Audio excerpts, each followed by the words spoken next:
Boa noite, queridos. Graça e paz da parte do Senhor Jesus. Amém? Que bom estarmos aqui nesse aniversário do Doce Voz, culto de louvor e adoração na presença do Senhor. Nossos sinceros parabéns em nome do conselho. Não tinha combinado nada com o conselho, não. Recebi procuração, mas é uma bênção ter esse ministério na nossa igreja, com as irmãs e abençoando toda a igreja. Deus possa abençoar, renovar as forças, conceder a vocês a alegria e o desejo de continuar cantando, louvando ao Senhor. Às vezes o ministério parece duro, difícil, vim de manhã cedo para ensaiar e tal, mas que o Senhor possa renovar a sua graça sobre a vida de vocês. E aos demais irmãos que estiveram conosco louvando, enquanto o Doce Voz estava aqui, eu quero perguntar se você pode dizer realmente que o Senhor é fiel, que você pode descansar nos braços dEle, que você se sente seguro na presença dEle. Porque isso é um pouco do que a gente vai falar hoje à noite. Estou vendo que tem muita gente visitando a gente, Doce Voz tem Ibope aí, muita gente visitando. Louvo a Deus pela vida dos irmãos que estão aqui conosco. E os irmãos que estão visitando, nós, nos domingos à noite, nesse mês de outubro, na verdade, desde o mês de setembro, para a igreja reformada, a igreja evangélica protestante, ela celebra no dia 31 de outubro a data do aniversário da Reforma Protestante. E nós, então, desde o mês de setembro, nós estamos estudando algumas doutrinas que são muito especiais, muito caras, né, nesse movimento de reforma, do qual nós hoje fazemos parte, né, por sermos da igreja reformada, a igreja presbiteriana. Só a título de esclarecimento, a reforma, na verdade, ela, apesar da gente comemorar no dia 31 de outubro, que é aquele dia emblemático lá que o Martinho Lutero, ele afixa nos portões de Wittenberg as suas 95 teses, mas o movimento da reforma ele vem bem antes, já desde os anos 1100, 1300, a gente tem pessoas dentro da própria igreja e fora dela que se levantam para chamar a atenção da igreja de alguns desvios e que a igreja havia que estava praticando. E esse foi sempre o ideal da reforma, não é de trazer nada novo, não é de trazer nada inovador, mas é de voltar às Escrituras Sagradas. O movimento da reforma é um movimento de retorno, tanto desde os pré-reformadores, Pedro Valdo, Wycliffe, John Huss, na Boêmia, mas até chegar a Martinho Lutero, João Calvino, os demais reformadores, todos eles tentavam fazer com que a igreja voltasse aos seus valores bíblicos, denunciando, então, algumas questões que pareciam estar muito distantes daquilo que a palavra de Deus ensinava.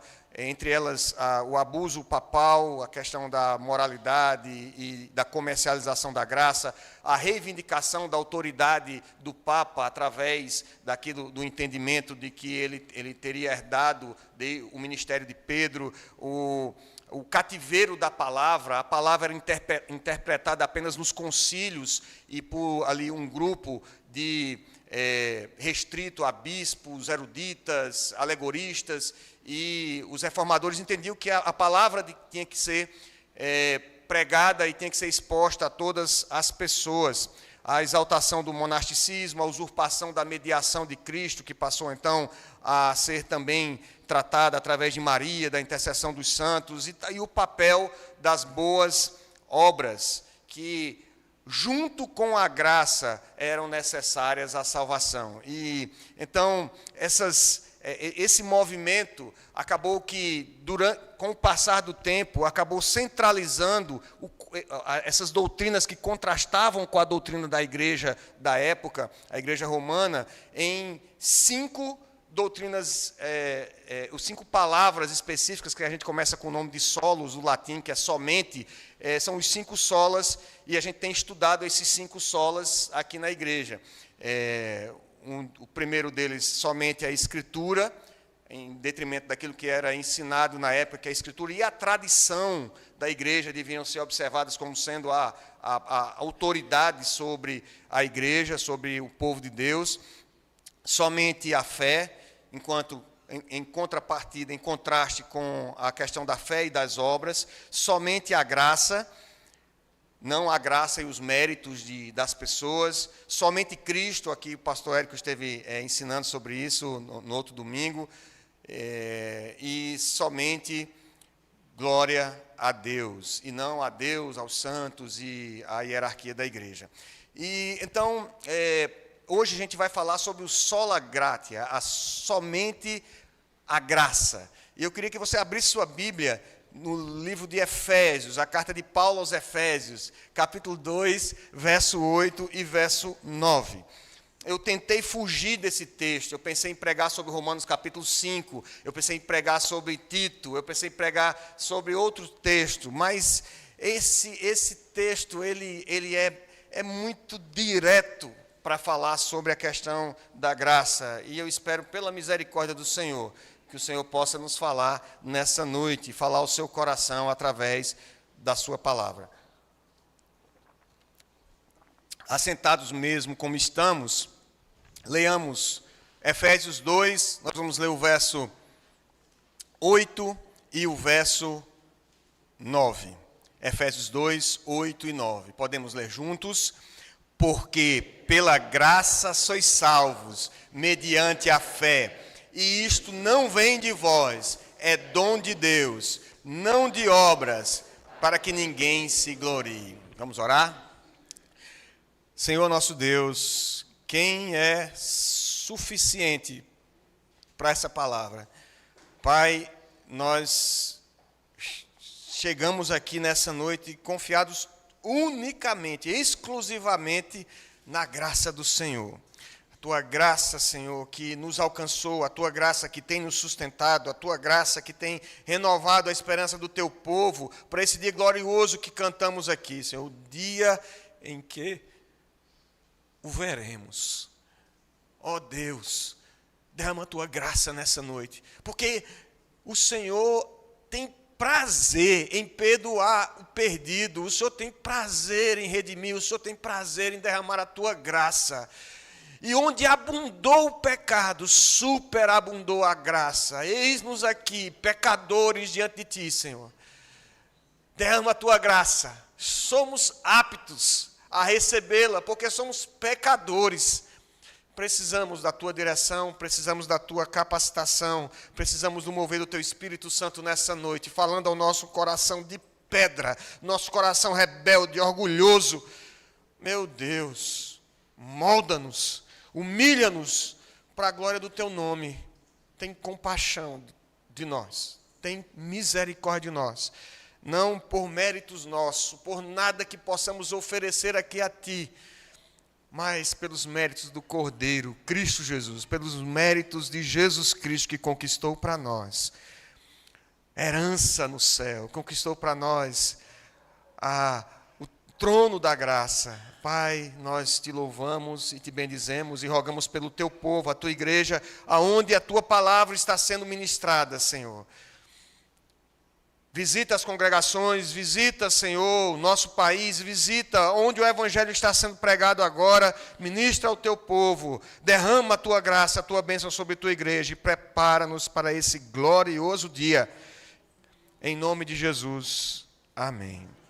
Bom, meus queridos, falando de Martinho Lutero, especificamente, ele é bem conhecido por causa das 95 teses, mas ele escreveu um livro antes disso, que chama-se A Escravidão da Vontade. Tem outras traduções, mas conhecido como A Escravidão da Vontade. E nesse livro, esse livro é um marco para a Reforma Protestante, porque nesse livro, especificamente, Lutero ele expressa o seu posicionamento inequívoco ao lado da graça soberana de Deus. É somente a graça.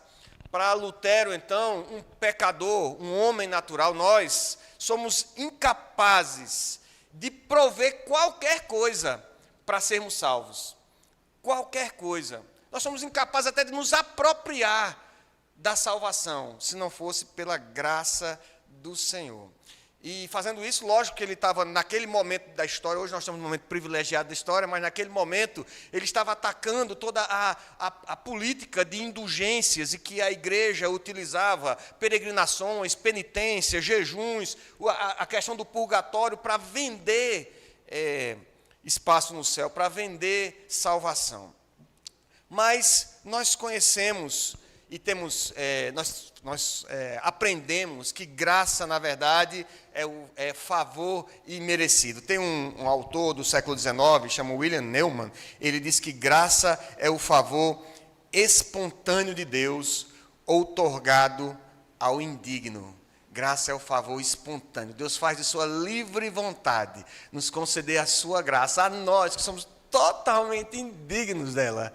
Isso é graça. E Paulo aqui escreve essa carta no momento que ele está preso. Eu já preguei um pouco sobre esse texto numa reunião de oração na quarta-feira. Mas, falando da carta de Paulo aos Efésios, Paulo escreve na sua primeira prisão em Roma, e é uma prisão, é um momento muito produtivo do ministério de Paulo, porque ele escreve algumas cartas que vão compor o cânon, e ele está escrevendo para uma igreja, e que ele ali cooperou ali na sua fundação, e os irmãos estão meio tristes, estão meio desanimados. Imagina o pastor Flávio aqui, à frente da igreja, andando muito tempo, e de repente, sem nenhuma justificativa, ele é preso. Estou profetizando não, tá, pastor? Mas ele é preso. E a igreja fica triste, a igreja fica, alguns desmotivados. Meu Deus, será que é isso mesmo? Uma pessoa tão esforçada e piedosa e acaba presa.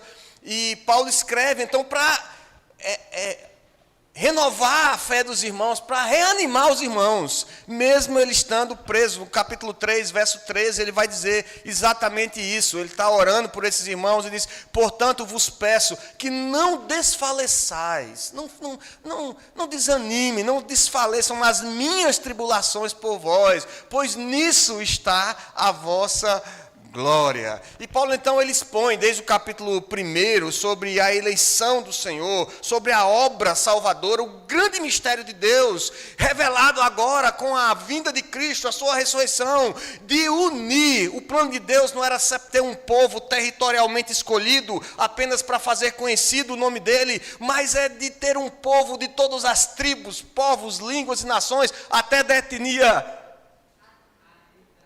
Essa aí mesmo, povos de todas as tribos, línguas e nações, pela sua graça, por causa do seu favor, do seu livre desejo de salvar o perdido, através de Cristo Jesus, isso é possível. E Paulo está explorando isso, falando isso para os irmãos, dizendo: isso é maravilhoso, não há motivo de se entristecer. A riqueza da graça do Senhor, ela nos sustenta, ela nos move, ela nos renova a nossa esperança, e nós estamos no coração da carta, então, como diria a reverenda Augusto Nicodemos, o coração da carta, que é o capítulo 2, que Paulo tem introduzido então a ação do Pai, do Filho e do Espírito Santo no seu plano salvífico, e agora ele vai falar exatamente sobre a ação da graça de Deus, salvando o homem, a riqueza da graça de Deus. E eu quero então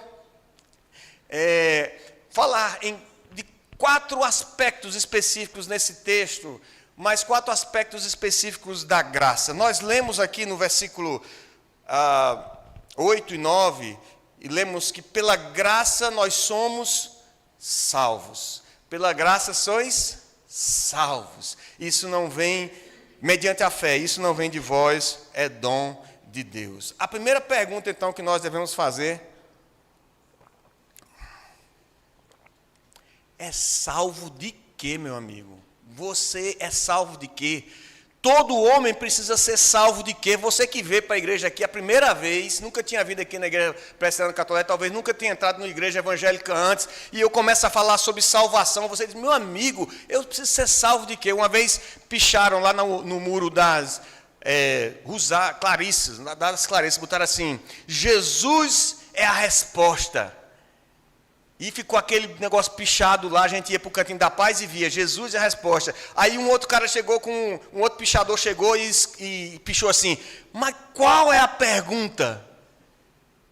E eu começo a falar de salvação, e você entra na igreja evangélica, e todo mundo está falando sobre salvação, e você está dizendo aí, meu amigo, esse povo está querendo ser salvo de quê? E essa é a primeira pergunta que a gente faz, quando eu estou dizendo que no coração dessa carta, em que Paulo está reanimando a sua igreja, ele está dizendo, pela graça sois salvos. Mas salvo de quê? Mas se a gente ler um pouquinho antes, eu não vou me aprofundar nessas questões, porque a gente já falou aqui sobre depravação total, nós já pregamos um pouco sobre isso aqui, mas dos versículos 1 até o versículo 3, Paulo vai mostrar do que é que nós precisamos ser salvos. Ele vai mostrar a situação que eu e você, nós naturalmente, desde que nós nascemos, nós herdamos um estado de condenação, um estado de escravidão, um estado de que nós precisamos ser resgatados, nós precisamos ser salvos. Ele diz, ele vos deu vida, estando vós mortos nos vossos delitos e pecados,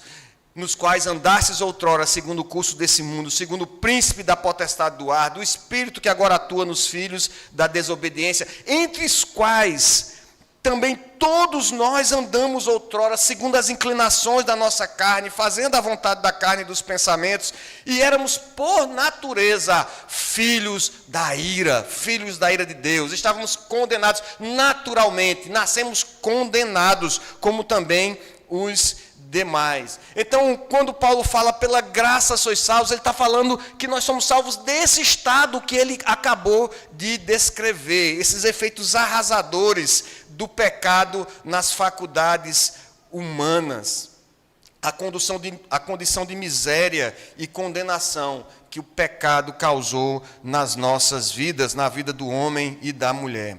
E você nunca vai compreender, eu vou pregar aqui sobre graça, somente a graça, mas você nunca vai compreender a graça de Deus, a necessidade de Cristo, de que você realmente precisa ser salvo, se você não entender o estado em que você se encontra sem Cristo Jesus. Paulo começa dizendo que nós estávamos mortos.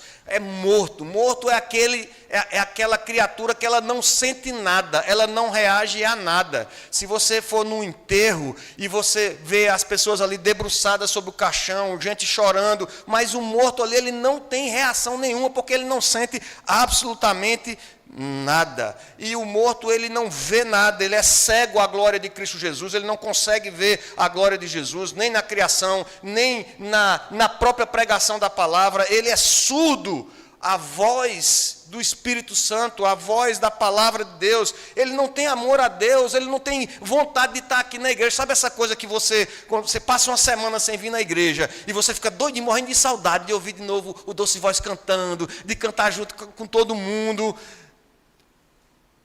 Quem está morto não sente isso, não sente desejo de estar com o povo de Deus, não tem nenhum impulso seu em direção a Deus, em direção ao Espírito Santo, não tem nenhum anseio pela comunhão com o povo de Deus, é indiferente, é um cadáver. E Paulo está dizendo que nós somos assim, todos nós estávamos mortos dos nossos delitos e pecados. Morto não tem condição de reagir à pregação da palavra do Senhor. É incapaz de querer a Jesus Cristo.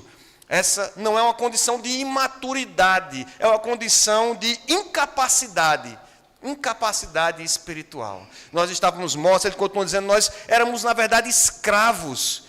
Ele dá 3 influências que escravizam o homem natural. Ele diz que nós éramos escravos porque nós andávamos segundo o curso desse mundo, e você naturalmente, o homem natural, ele não quer vir para a igreja muitas vezes. Isso é o reverendo Augusto que fala isso, que muitas vezes a pessoa diz, não, eu não quero participar da igreja porque eu não quero perder minha liberdade. Lê do engano. Aqui a liberdade, porque é o Espírito do Senhor, e a palavra de Deus diz que onde é o Espírito há liberdade. Mas no mundo, o mundo não tem liberdade. No mundo você é escravo, anda segundo o curso desse mundo. Você pensa segundo o mundo, você se veste como o mundo. Você fala como o mundo. As gírias, a forma das pessoas falarem. Você, até a sua identidade sexual, quem diz é o mundo, não é você. Você anda segundo o curso desse mundo. E é isso que Paulo está dizendo. Todos nós andávamos assim, segundo o curso do mundo, segundo o príncipe da potestade do ar, e essa expressão da potestade do ar é para falar que é invisível, é no reino espiritual. O diabo, ele escraviza o homem. Martinho Lutero dizia que o homem é uma mula, é uma besta. Ou ele está montado pelo diabo, ou ele está montado pelo Senhor. Mas nós, sem Cristo, nós estamos sob a escravidão do diabo. Somos filhos da desobediência, é o que ele diz. O Espírito que agora atua nos filhos da desobediência. Se você não é filho de Deus, não existe neutralidade espiritual. Não, é porque... Rapaz, eu não curto esse negócio não de palavra. Ou você é filho de Deus, ou você é filho do diabo. Segundo as inclinações da nossa carne. E não estou falando dos tecidos, aqui para a turma de biologia, aí Breno e companhia. Não estou falando de tecidos vivos, nem do esqueleto. Estou falando da nossa natureza caída, dos nossos desejos, a vontade da carne, a vontade dos nossos pensamentos. E por isso que nós vivemos numa sociedade individualista. Cada um quer resolver o seu problema, quer fazer o seu, quer resolver a vida para si. Uma sociedade hedonista que pensa no prazer, porque o desejo do prazer, muitas vezes, é que governa o indivíduo. Uma sociedade consumista que a pessoa quer ter, porque ele está em busca de uma salvação que ela não vai encontrar. Estávamos mortos, escravizados, e ele termina dizendo que nós estávamos condenados, porque éramos, por natureza, filhos da ira, como também os demais. A ira de Deus é a recusa firme de Deus, é a reação santa e justa de Deus, porque Deus é um Deus santo, 100% justo, 100% santo, 100% perfeito, se é que isso não é uma redundância.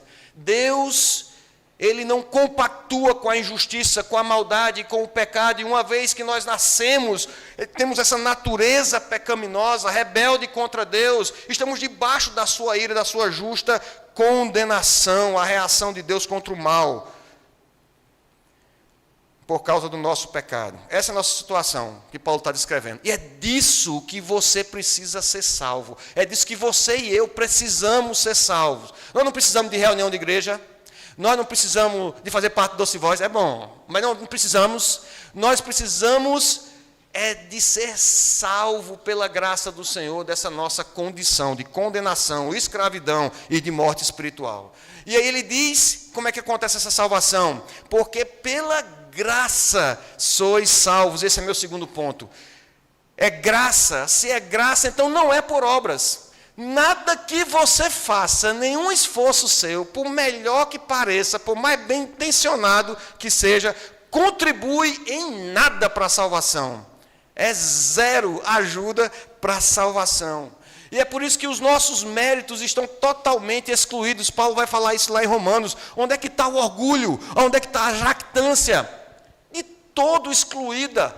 Não existe espaço para orgulho no reino de Deus, na salvação, no plano de salvação do Senhor.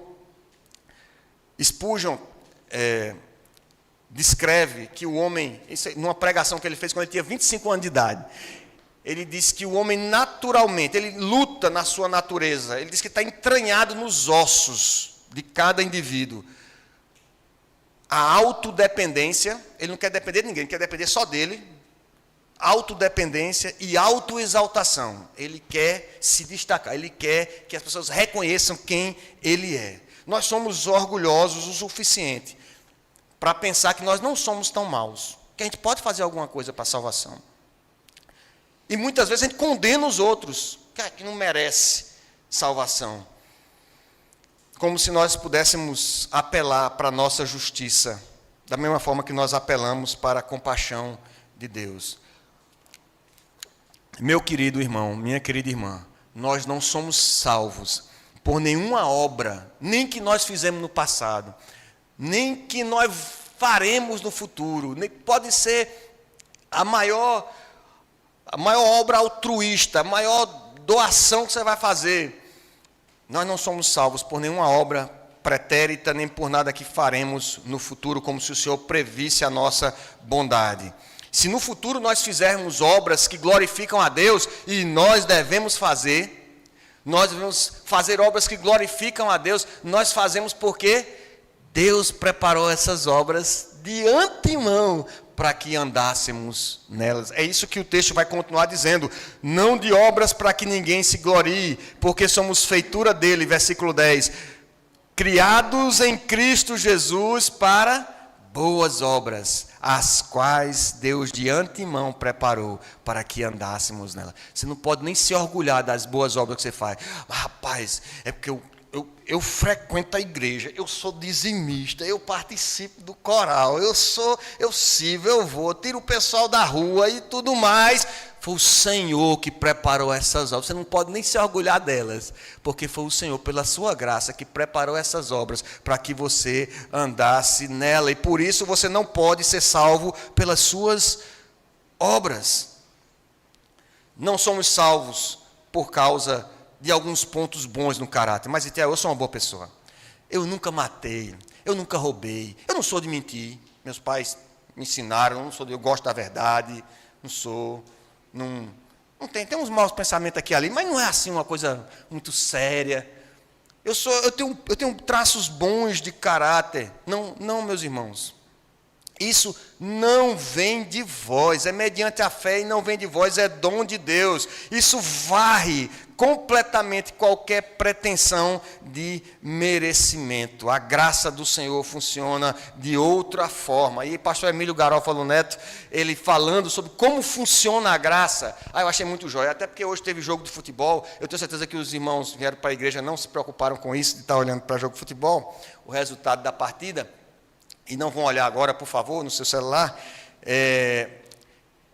Aí o pastor Emílio Garofalo disse que nós somos criados com esse aspecto da graça, para funcionar com esse conceito da graça. Aí o exemplo que ele dá é muito interessante. Se você já percebeu como você fica feliz com a vitória do seu time? Ele dá o exemplo de quando o Brasil foi campeão, que houve o desfile lá em Brasília, e todo mundo comemorando, como se você tivesse vencido ali. E os rubro-negros hoje estão com o coração cheio, quase não conseguem nem entrar na igreja de tanto orgulho, como se você tivesse entrado em campo e jogado o jogo, e tivesse ganho. Você não fez nada, absolutamente nada, mas você se sente representado, você sente vitorioso por uma vitória que você não participou em nada. É assim também com a nossa cidade. Eu lembro, minha sogra está em casa hoje, ela não veio agora de noite. Eu ia dizendo assim, que Deus a tenha, mas não, ela está em casa. A minha sogra, ela apaixonada, desculpa meu bem, foi só uma brincadeira. A minha sogra, ela é apaixonada por Campina Grande. Aí se você falar tantinho assim de Campina, disser assim, não, mas João Pessoa é muito maior que Campina, pronto, você arruma uma confusão por... Não acredito que ela tenha trabalhado na fundação da cidade. Ela tem uma certa idade, mas ela não chegou a esse ponto. Não acredito que ela tenha aberto ruas, que ela tenha trabalhado na prefeitura, nunca trabalhou. Mas ela sente, quando a Campina Grande é destaque de alguma forma na imprensa, ela sente como se a vitória fosse dela, como se ela estivesse se destacando. Acontece com o político também. Ano que vem a gente vai ter eleição, e aí nós trabalhamos aqui para a igreja, para a gente ministrar os irmãos, apagar incêndio, etc. Mas muitas vezes você não fez nada, não atuou de jeito nenhum na eleição do cidadão, às vezes você até esqueceu de votar, mas quando ele ganha, você se sente vitorioso e sai cantando vitória para os outros, como se a vitória fosse sua.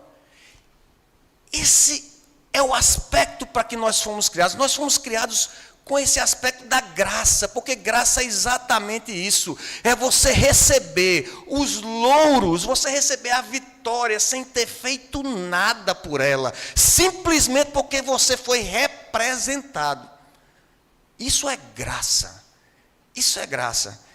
E Paulo explica bem isso em Romanos 5, e por isso eu estava doido para pregar nesse texto de Romanos 5 também.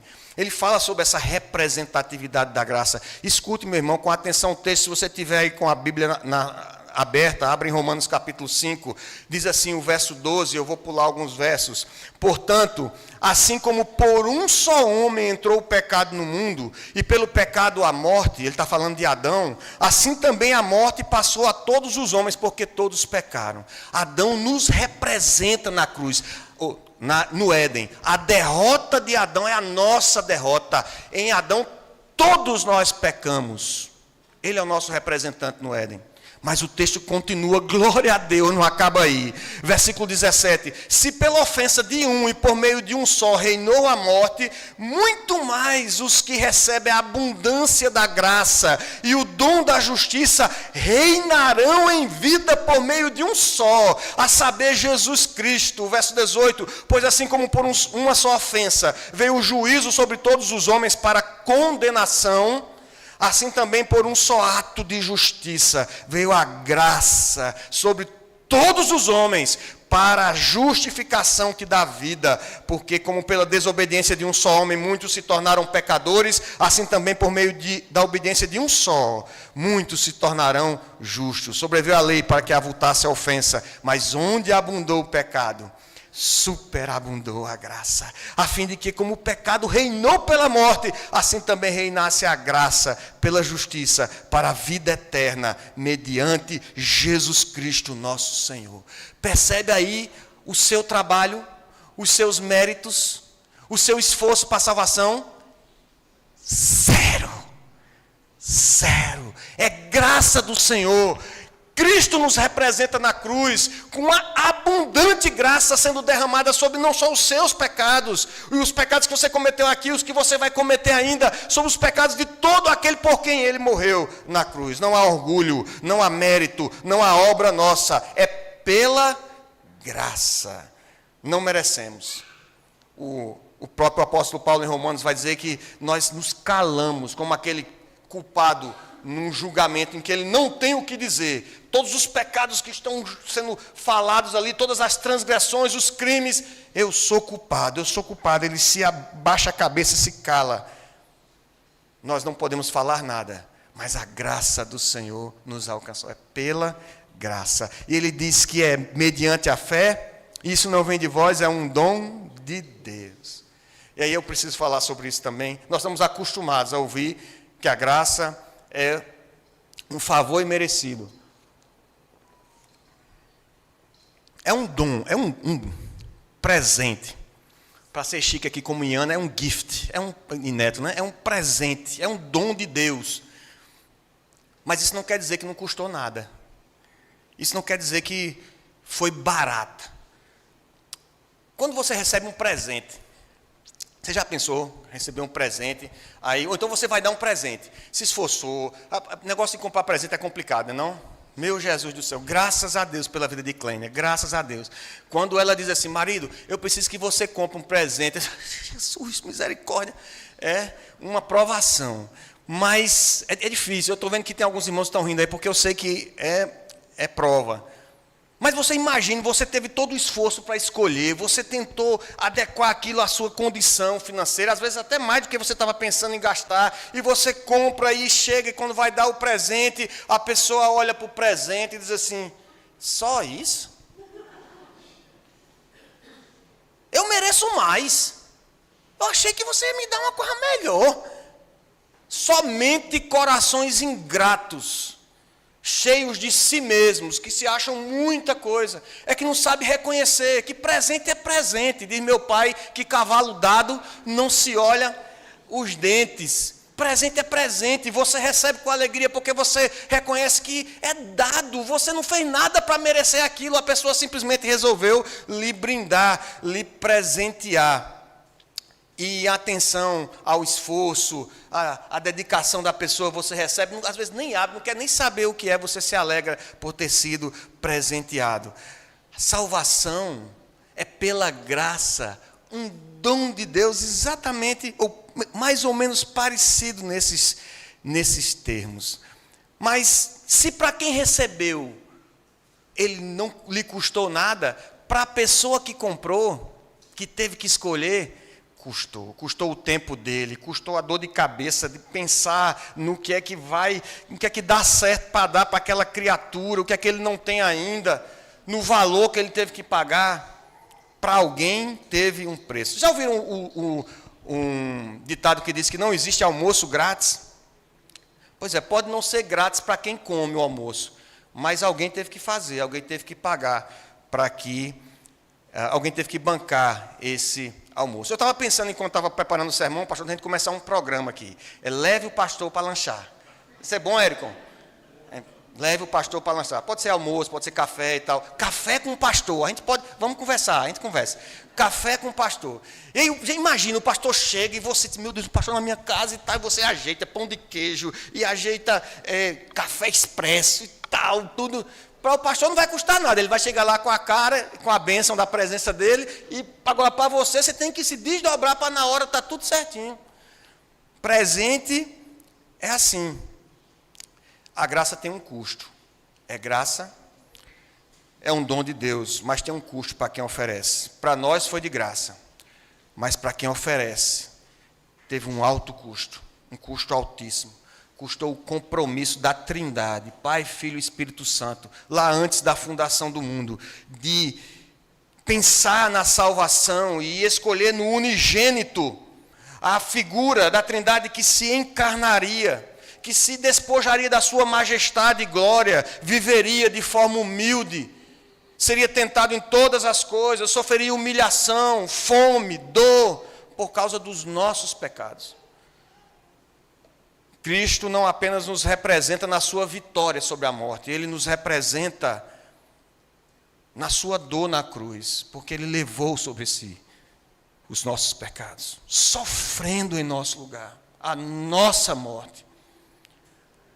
A culpa pelos nossos pecados. E Ele fez isso voluntariamente, diz a Bíblia, para receber como troféu da sua vitória sobre a morte, todo o povo por quem Ele morreu. E assim bem profetizou o profeta Isaías, lá em Isaías 53, diz assim, eu escrevi aqui na Nova Versão Transformadora. Escuta o texto da palavra do Senhor. Isaías, centenas de anos atrás, vendo aquele momento de dor e sofrimento, mas de vitória e de graça, ele disse assim: quem creu em nossa mensagem, a quem o Senhor revelou o seu braço forte, meu servo cresceu em sua presença, como tenro broto verde, como raiz em terra seca. Não havia nada de belo nem majestoso em sua aparência, nada que nos atraísse. Foi desprezado e rejeitado, homem de dores, que conhece o sofrimento mais profundo. Demos as costas para ele e desviamos o olhar. Ele foi desprezado e não nos importamos. Apesar disso, foram as nossas enfermidades que ele tomou sobre si, e foram as nossas doenças que pesaram sobre ele. Pensamos que seu sofrimento era castigo de Deus, castigo por sua culpa. Mas ele foi ferido por causa da nossa rebeldia, esmagado por causa dos nossos pecados. Sofreu castigo para que fôssemos restaurados. Recebeu açoites para que fôssemos curados. Todos nós nos desviamos como ovelhas, deixamos os caminhos de Deus para seguir os nossos caminhos, e no entanto o Senhor fez cair sobre ele os pecados de todos nós. Ele foi oprimido e humilhado, mas não disse uma só palavra. Foi levado como cordeiro para o matadouro, como ovelha muda diante dos tosqueadores, não abriu a boca, condenado injustamente e foi levado embora.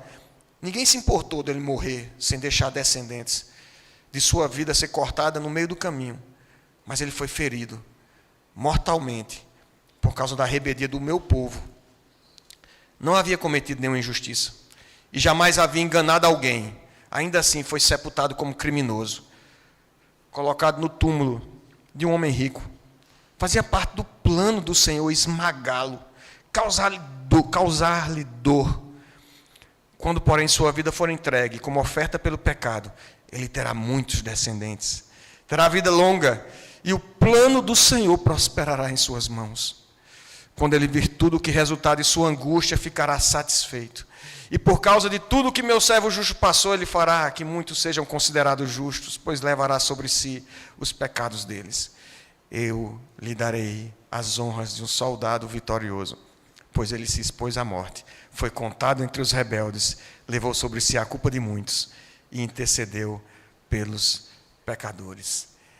É graça, é dom de Deus, mas custou o preço do sangue do Filho de Deus. Por fim, meus irmãos, eu tenho que falar ainda. Eu vim preparado hoje, eu passei ali no banheiro e peguei.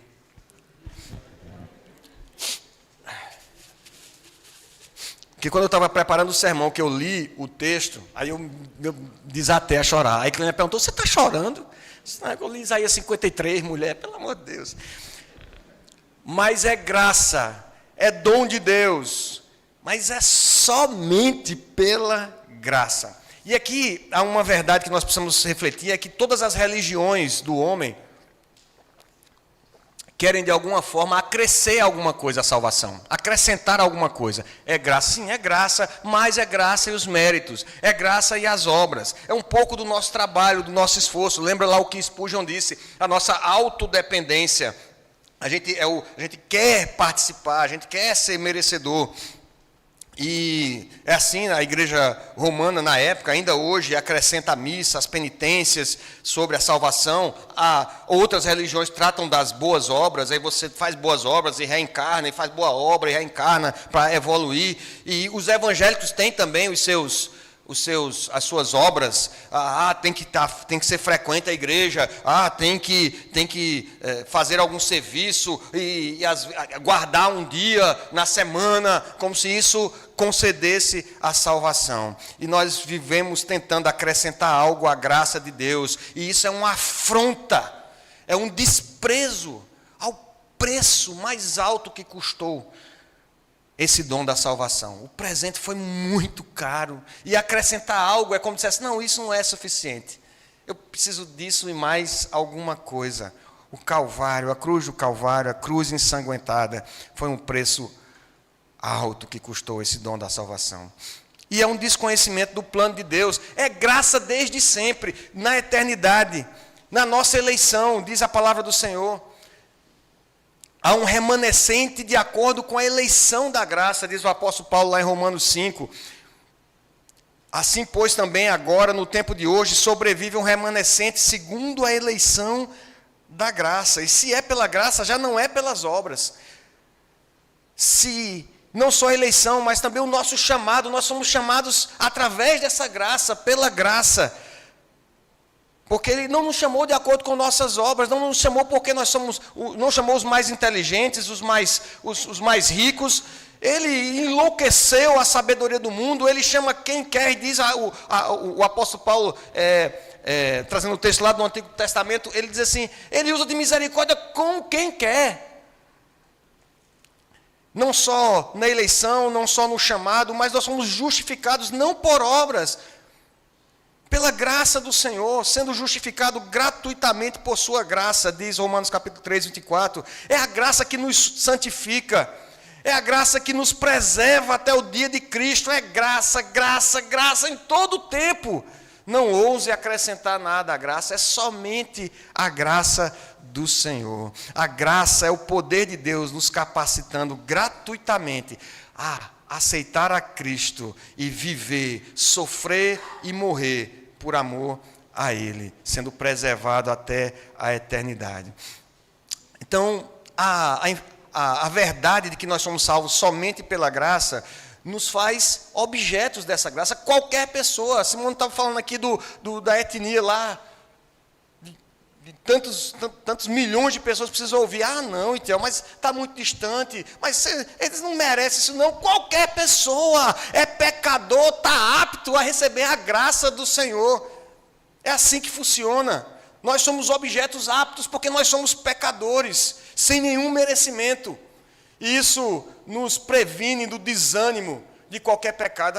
Eu cometi um pecado. Cometeu pecado, você está habilitado para receber a graça do Senhor, para se lançar nos pés da cruz, para suplicar o perdão do Senhor, porque nós não merecemos essa graça. Nós não merecemos essa salvação. Nós não merecemos o favor do Senhor. E é por isso que onde abundou o pecado, superabundou a graça. Nunca você será lançado longe da graça soberana de Deus. Ah, não, estou distante demais. É a hora de se lançar, de se agarrar aos pés da cruz, às promessas do Senhor. O Senhor diz, lá em Isaías capítulo 1, venham, pois, arrazoemos, vamos discutir a questão, ainda que os pecados de vocês sejam como a escarlate, eles se tornarão brancos como a neve. Ainda que sejam vermelhos como o carmesim, eles se tornarão como a lã. Se é somente pela graça, não descanse em rituais, em superstições. Não se contente em vir para a igreja. Não, essa semana, graças a Deus, deu para eu vir para a igreja. Não, é graça do Senhor. Ah, não, ainda bem que eu estou fazendo parte do grupo agora. É graça do Senhor. Aceite como um dom gratuito, não acrescente mais nada. Exalte o doador, lance-se. Se lance nessa misericórdia livre do Senhor. Confesse que você precisa dessa misericórdia. Hoje é dia, hoje é noite, para você confessar, Senhor, eu preciso de Ti. Eu preciso da Tua graça. Eu preciso da Tua misericórdia. Eu já atendi alguns acidentes bem feios, meus irmãos. Alguns com vários mortos. Mas os piores acidentes para atender são aqueles em que a pessoa está viva ainda e você chega antes do SAMU. Porque a pessoa está sofrendo e ela, às vezes, está urrando, está gritando, e está querendo um alívio, e está reclamando por atenção, e está reclamando por atendimento. E o meu trabalho é um trabalho policial, não é um trabalho de atendimento médico. E quando o médico chega, e penso que seja assim em qualquer unidade hospitalar, as pessoas não vêm, o ferido não chega e diz assim, não, pode atender outro, eu aguento aqui a dor da facada, não pode atender outro, dê prioridade a outro, vá passando adiante, eu aguento aqui essa hemorragia. Não, quem está doente, quem está sofrendo, quem está com dor, ele clama por atendimento, ele quer ser o primeiro a ser atendido, porque ele sabe que, diagnosticado o seu problema, que se ele falar que ele está sentindo, ele de alguma forma vai receber, ao confessar a sua dor, ele vai receber algum tipo de alívio, de tratamento. E é exatamente disso que nós precisamos na nossa vida. Nós precisamos reconhecer que nós somos orgulhosos. E nós precisamos reconhecer que nós somos pecadores diante de um Deus santo.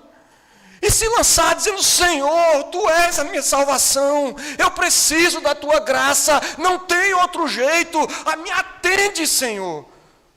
É exatamente disso que nós precisamos, reconhecer a miséria do nosso pecado, clamar pelo o Senhor dos Senhores, o soberano que nos conceda o seu perdão, o dom do perdão, que nos renove a sua graça. E se você nunca fez isso na presença do Senhor, que Ele faça de você uma nova criatura, livre da escravidão do pecado, da morte do pecado, da condenação do pecado. Se renda ao Criador, se lance aos seus pés, pelos laços da graça. Clame por salvação, porque Ele nos salva pela sua graça. Não ofenda o Senhor, achando que você não é tão mal assim. Então eu fui criado na igreja, eu cresci aqui. Não preciso disso não. Não ofenda o Senhor com a sua arrogância, com seu orgulho. Diga a Ele que você está perdido. Diga a Ele que você teme o seu justo juízo. Mostre a Ele. Ele já sabe, mas fale para Ele que você precisa dEle. Deixe Ele derramar a sua bênção sobre a sua vida. Derrame o seu coração aos pés da cruz. Encontre misericórdia para um coração cheio de pecados, que precisa de misericórdia. Ele está pronto para perdoar. Coração cheio de pecado. O assassino, o idólatra, o hipócrita, o mentiroso, o adúltero. Ele está pronto para perdoar, porque Ele é cheio de graça e de misericórdia. Embora tenha desprezado o amor do Senhor, será que a sua misericórdia ainda não será maior se Ele der a sua graça? Olhe para mim, Senhor, porque tens essa grande misericórdia. olha para minha impotência, me alcança com a tua misericórdia, esse coração duro. Diz Ezequiel, diz-lhes, tão certo como eu vivo, diz o Senhor Deus, não tenho prazer na morte do perverso, mas em que o perverso se converta do seu caminho e viva. Convertei-vos dos vossos maus caminhos, pois, porque é a vez de morrer, ó casa de Israel. Sendo expurgam, e aqui eu trago uma frase dele sobre esse texto. Ele diz assim, que a maneira de você tratar esse texto na sua vida é recebendo essa mensagem como uma bênção ou como uma pedra de tropeço para a sua alma. Ah, não é tão mal assim? Você acha que você não é tão mal assim?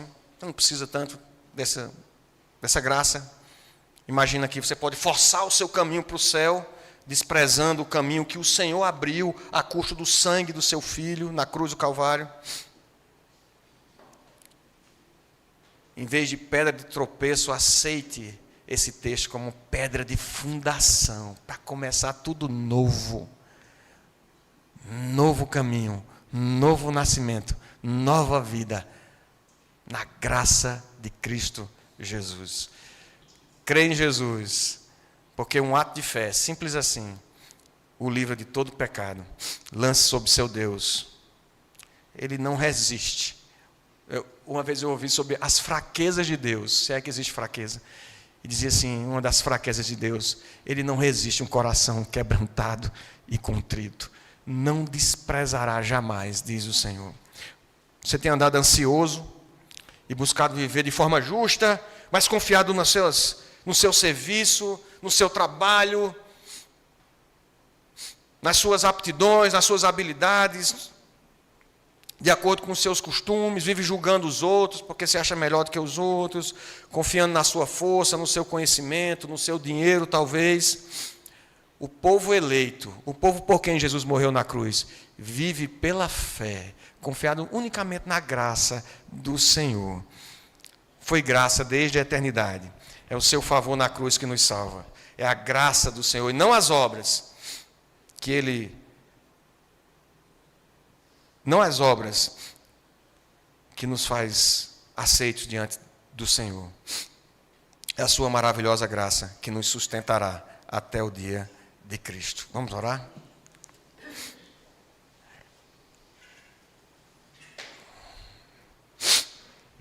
Coloque sua vida diante do Senhor. Se hoje essa mensagem fez sentido ao seu coração, e você reconhece que você é um pecador diante de um Deus santo, que você precisa, de fato, dessa salvação.